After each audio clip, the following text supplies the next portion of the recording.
Jeudi 11 août 2022, Une espérance indestructible. nous nous retrouvons à nouveau avec vous sur votre chaîne L'aventure dans la parole. et tous les contenus qui vous seront proposés jusqu'à présent, s'ils vous font du bien, Cliquez sur le pouce et abonnez-vous. et laissons-nous les uns les autres des commentaires. Et partageons avec les amis, les parents, les collègues et tous les contacts. Le texte à mémoriser de cette semaine que nous vous invitons à dire avec nous, à nouveau, se trouve dans Romains chapitre 5, le verset 5. Or, l'espérance ne trompe point, parce que l'amour de Dieu est répandu dans nos cœurs par le Saint-Esprit qui nous a été donné. Dans nos séquences précédentes, nous avons vu que Habakkuk était préoccupé par la désolation présente. Mais Dieu ouvre ses yeux sur un grand panorama de la situation et Dieu conduit son prophète vers l'espérance. Puis, nous avons encore parlé de Job, qui n'a pas eu de réponse à la question de sa souffrance actuelle. Mais Dieu le fit dépasser cette souffrance en fixant son regard vers les merveilles de sa création, en le faisant sublimer dans l'espoir que lui, Dieu, il sait tout, contrôle tout et prend soin de tous. Dans la séquence suivante, Dieu nous a rappelé que sa présence demeure même si nous le sentons éloigné. Et dans la séquence d'après, Dieu est celui qui a des plans pour ses enfants. Et enfin, la dernière séquence, à travers la bouche du prophète Jérémie, Dieu rassure son peuple que même s'il est en exil, il est avec lui dans son exil. Aujourd'hui, notre séquence s'intitule La discipline de notre Père. Nous lirons Hébreux chapitre 12, les versets 5 à 13, et nous répondrons à la question suivante. Quel est le message qui nous est adressé ici et comment s'intègre-t-il dans ce que nous étudions ce trimestre? Lisons ensemble Hébreux chapitre 12, les versets 5 à 13. Et vous avez oublié l'exhortation qui vous est adressée comme à des fils. Mon fils, ne méprise pas le châtiment du Seigneur et ne perds pas courage lorsqu'il te reprend, car le Seigneur châtie celui qu'il aime et il frappe de la verge tous ceux qu'il reconnaît pour ses fils. Supportez le châtiment, c'est comme des fils que Dieu vous traite. Car quel est le fils qu'un père ne châtie pas? Mais si vous êtes exempt de châtiment auquel tous ont part, vous êtes donc des enfants illégitimes et non des fils. D'ailleurs, puisque nos pères selon la chair nous ont châtiés et que nous les avons respectés, ne devons-nous pas, à bien plus forte raison, nous soumettre au Père des esprits pour avoir la vie? Nos pères nous châtiaient pour peu de jours, comme ils le trouvaient bon, mais Dieu nous châtie pour notre bien, afin que nous participions à sa sainteté. Il est vrai que tout châtiment semble d'abord un sujet de tristesse et non de joie, mais il produit plus tard, pour ceux qui ont été ainsi exercés, un fruit paisible de justice. Fortifiez donc vos mains languissantes et vos genoux affaiblis, et suivez avec vos pieds des voies droites, afin que ce qui est boiteux ne dévie pas, mais plutôt se raffermisse.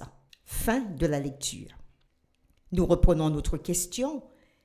Quel est le message qui nous est adressé ici et comment s'intègre-t-il dans ce que nous étudions ce trimestre?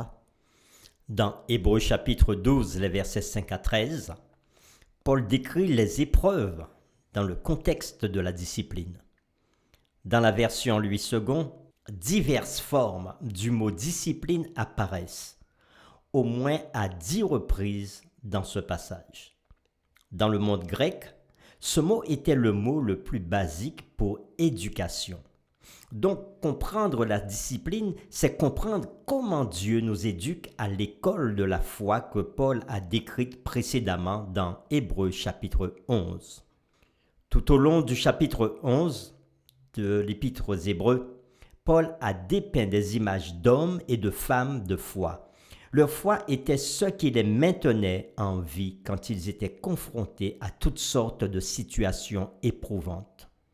Lisons ensemble ce chapitre, Hébreux chapitre 11.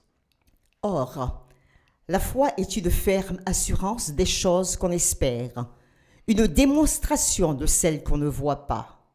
Pour l'avoir possédée, les anciens ont obtenu un témoignage favorable. C'est par la foi que nous reconnaissons que le monde a été formé par la parole de Dieu, en sorte que ce qu'on voit n'a pas été fait de choses visibles. C'est par la foi qu'Abel offrit à Dieu un sacrifice plus excellent que celui de Caïn. C'est par elle qu'il fut déclaré juste, Dieu approuvant ses offrandes, et c'est par elle qu'il parle encore, quoique mort.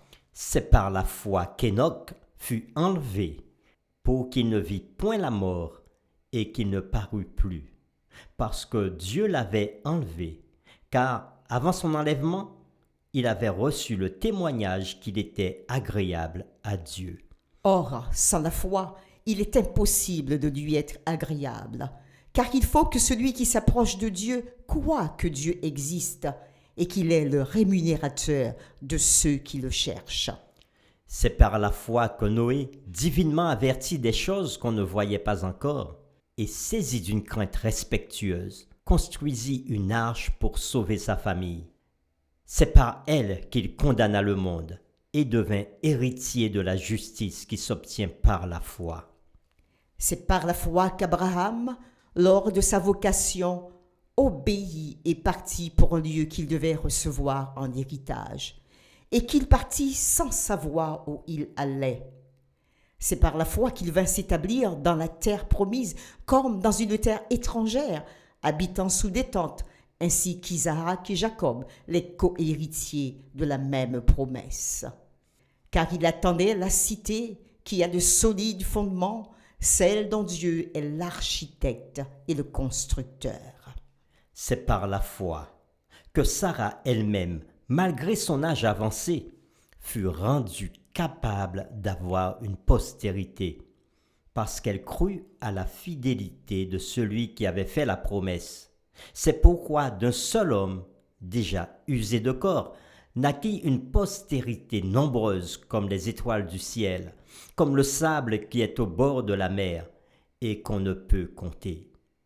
C'est dans la foi qu'ils sont tous morts, sans avoir obtenu les choses promises. Mais ils les ont vus et salués de loin, reconnaissant qu'ils étaient étrangers et voyageurs sur la terre. Ceux qui parlent ainsi montrent qu'ils cherchent une patrie. S'ils avaient eu en vue celle d'où ils étaient sortis, ils auraient eu le temps d'y retourner. Mais maintenant, ils en désirent une meilleure, c'est-à-dire une céleste.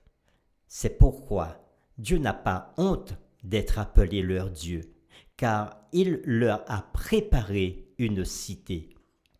C'est par la foi qu'Abraham offrit Isaac lorsqu'il fut mis à l'épreuve, et qu'il offrit son fils unique, lui qui avait reçu les promesses, et à qui il avait été dit « En Isaac sera nommé pour toi une postérité. » Il pensait que Dieu est puissant, même pour ressusciter les morts. Aussi le recouvra-t-il par une sorte de résurrection. C'est par la foi qu'Isaac bénit Jacob et Ésaü, en vue des choses à venir. C'est par la foi que Jacob, mourant, bénit chacun des fils de Joseph, et qu'il adora, appuyé sur l'extrémité de son bâton. C'est par la foi que Joseph, mourant, fit mention de la sortie des fils d'Israël, et qu'il donna des ordres au sujet de ses os. C'est par la foi que Moïse, à sa naissance, fut caché pendant 3 mois par ses parents, parce qu'ils virent que l'enfant était beau, et qu'ils ne craignirent pas l'ordre du roi.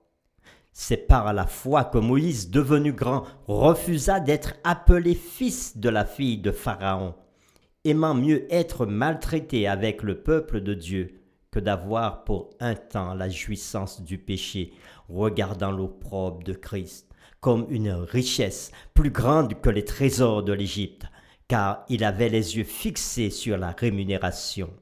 C'est par la foi qu'il quitta l'Égypte, sans être effrayé de la colère du roi, car il se montra ferme comme voyant celui qui est invisible. C'est par la foi qu'il fit la Pâque et l'aspersion du sang, afin que l'exterminateur ne touchât pas au premier-né des Israélites. C'est par la foi qu'ils traversèrent la mer Rouge comme un lieu sec, tandis que les Égyptiens qui en firent la tentative furent engloutis. C'est par la foi que les murailles de Jéricho tombèrent, après qu'on en eut fait le tour pendant 7 jours. C'est par la foi que Rahab, la prostituée, ne périt pas avec les rebelles, parce qu'elle avait reçu les espions avec bienveillance. Et que dirais-je encore? Car le temps me manquerait pour parler de Gédéon, De Barak, de Samson, de Jephthé, de David de Samuel, et des prophètes, qui, par la foi, vainquirent des royaumes, exercèrent la justice, obtinrent des promesses, fermèrent la gueule des lions, éteignirent la puissance du feu, échappèrent aux tranchants de l'épée, guérirent de leurs maladies, furent vaillants à la guerre. mirent en fuite des armées étrangères. Des femmes recouvrèrent leur mort par la résurrection. D'autres furent livrés au tourment et n'acceptèrent point de délivrance, afin d'obtenir une meilleure résurrection.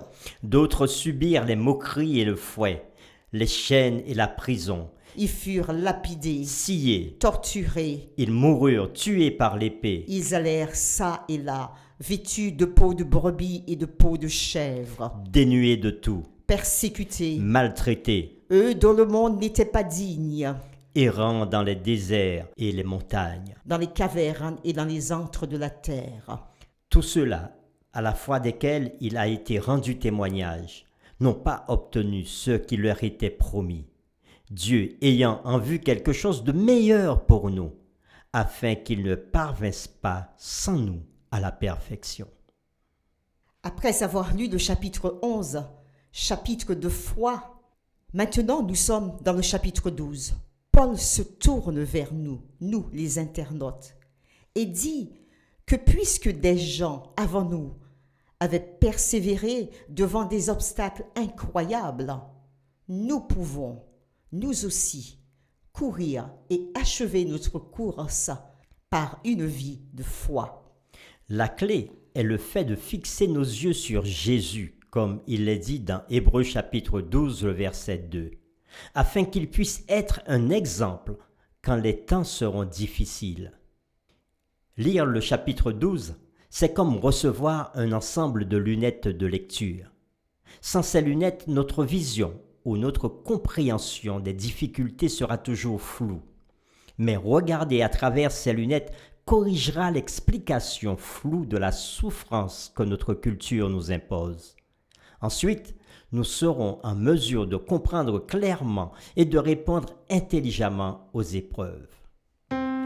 Pour terminer, nous vous invitons à relire pour vous-même, à travers les lunettes d'Hébreux chapitre 12, versets 1 à 13, et nous vous invitons à vous concentrer sur les versets 5 à 13 et à répondre personnellement à ces questions.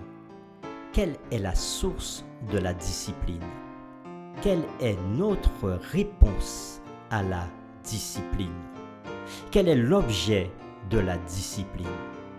Vous lirez aussi Hébreux chapitre 12, versets 1 à 13, puis vous ferez une liste de toutes les raisons que vous pouvez considérer comme motif d'espoir.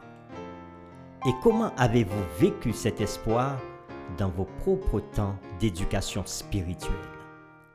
Nous vous invitons maintenant à vous joindre avec nous dans cette prière. Père, dans Hébreux chapitre 11, tu nous as rappelé que la foi des hommes et des femmes avant nous était ce qui les maintenait en vie quand ils étaient confrontés à toutes sortes de situations éprouvantes. Et le chapitre 12 nous a appris que nous pouvons regarder à travers des lunettes, ces lunettes qui corrigeront l'explication floue de la souffrance que notre culture nous impose. Et ainsi, nous serons en mesure de comprendre clairement et de répondre intelligemment aux épreuves que nous passons. Donne-nous la sagesse et la persévérance dans l'étude de ta parole. Donne-nous de fixer les regards sur Jésus pour que nous aussi, l'espérance et la foi puissent continuer à grandir en nous. C'est au nom de Jésus que nous te prions. Amen.